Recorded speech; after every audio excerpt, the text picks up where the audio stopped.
às vezes mais que o governador e o prefeito da cidade, nas costas de um outro grande dirigente. Isso aconteceu no Grêmio. Eu estou colocando o fato, não é a minha opinião. Ele foi guindado à condição de presidente nas costas do maior nome da história política do Grêmio, maior vencedor, Fábio André Koff. Bom, o que eu quero dizer com isso? Que o presidente Romildo Bolzan, que merece todo o meu respeito, está chegando agora no futebol.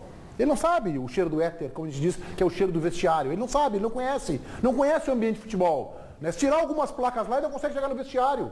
Conhecia talvez o Olímpico como torcedor, como conselheiro, mas na arena ele está chegando agora no Grêmio e aí está há 3, 4 meses trocando os pés pelas mãos. A declaração é lamentável. É lamentável. É lamentável por alguns motivos. Primeiro que me surpreende, porque mesmo com essa realidade que tu citas, Meneghetti, o Romildo Bolzan é um treinador, é um presidente de ideias novas, inovadoras e está fazendo um processo importante no Grêmio. E algumas boas, inclusive. Exatamente. Por isso, me surpreende essa atitude de velhas raposas do futebol, como ele está tendo neste momento. A equidistância que ele pede do presidente Noveleto, destas questões que ele citou, é absurda. Primeiro, porque o presidente Noveleto precisa se posicionar em relação a essas questões. O presidente Noveleto teve um árbitro do seu quadro taxado de desonesto pelo Filipão, quando foi chamado de colorado durante um jogo. É a obrigação do presidente Noveleto ir a público e defender o árbitro do seu quadro. Na questão Fabrício, eu cobraria o Noveleto de dar uma declaração sobre o que havia acontecido. Ele saiu em defesa da torcida do Inter e acabou fazendo uma tese sociológica lamentável sobre o racismo que ele não deveria ter feito.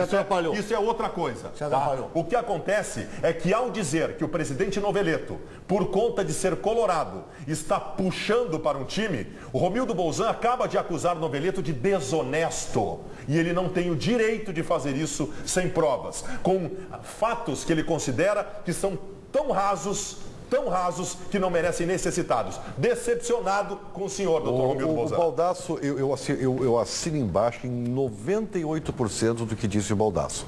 Eu só gostaria de fazer uma única ressalva, e não inocentando, porque eu também acho que o presidente Romildo Bolzan não foi feliz na sua declaração.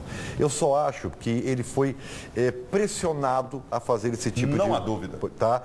E às vezes quando a gente é pressionado a fazer, talvez a gente não consiga fazer direito. Não interessa nada, ele foi ele que fez a bobagem. Tá, mas... Não foi pressionado, tá bem. Ele foi para não parecer omisso, sabe? Para não parecer omisso. Aí vem e fala, tem que falar, é um absurdo. E aí tu vai, e se tu não tá bem... Eu acho que ele, por ser novo na aldeia, ele aprendeu rápido.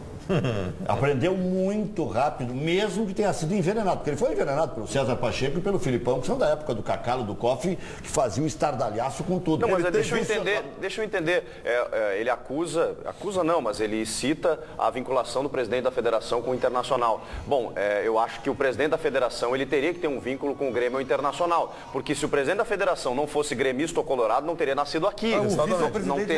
Não teria nenhuma ligação com o Rio Grande do Sul. E o Luciano Oxman é conselheiro do Grêmio, que é o vice-presidente da federação.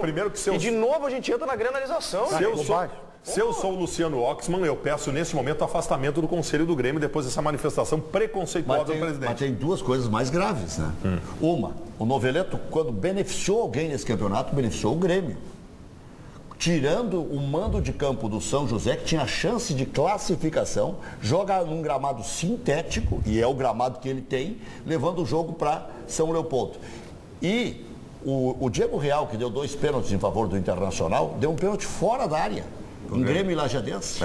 Fora da área. É o mesmo árbitro que o Noveleto condiciona. Além de tudo... E outra, mas o mais grave, só para concluir, é que o Grêmio está pensando em lançar um candidato gremista à presidência da federação. Aí pode. Não interessa se o cara é competente ou incompetente. Tem que ser gremista. Tem que ser gremista, cara, ou tem que ser colorado. É isso que não dá. Queria lançar o ex-presidente Flávio Bina, é isso?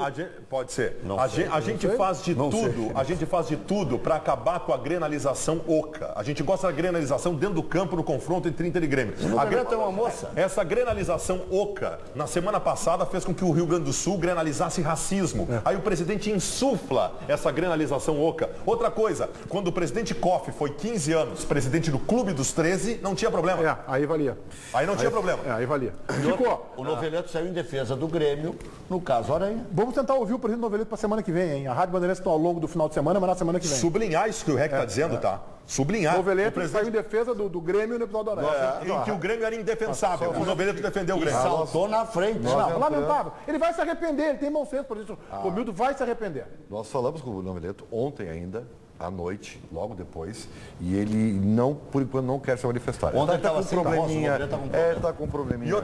Ô, Chico, a gente vai voltar nesse assunto, é recorrente, é importante, tá? E eu critiquei muito o presidente Noveleto pela sua omissão, por exemplo, no episódio de racismo do árbitro Márcio Chagas em Bento. Ele estava em Jurerê, descansando, e eu falei, o presidente tem que se manifestar numa hora dessa. Então, agora ele tem que seguir se manifestando. E quando ele errar na manifestação, como o Baldassi acabou de citar, na tese sociológica sobre o racismo, tem que ser criticado. Mas ele não pode se omitir. Não pode se omitir. Chico, o Magrão vive um drama, né? O Magrão, o volante Magrão do Novo Hamburgo, ele teve o doping apontando uma substância que obrigou o jogador a revelar que usa uma medicação para o tratamento de um câncer. E ele não queria revelar essa situação, acabou revelando e por isso foi apontado no doping. E ele foi ouvido pela nossa equipe e por conta dessa situação que ele está vivendo. Eu fui pego no doping lá nos Emirados. E aí o médico perguntou para mim se eu estava tomando algo. Eu falei, não estou tomando nada. E aí foi diagnosticado um câncer. E eu não fui punido. A Federação dos Emirados comunicou isso ao FIFA. Eu continuei jogando até a data da cirurgia. A cirurgia foi feita em 8 de maio. Não queria expor isso. É uma coisa pessoal minha.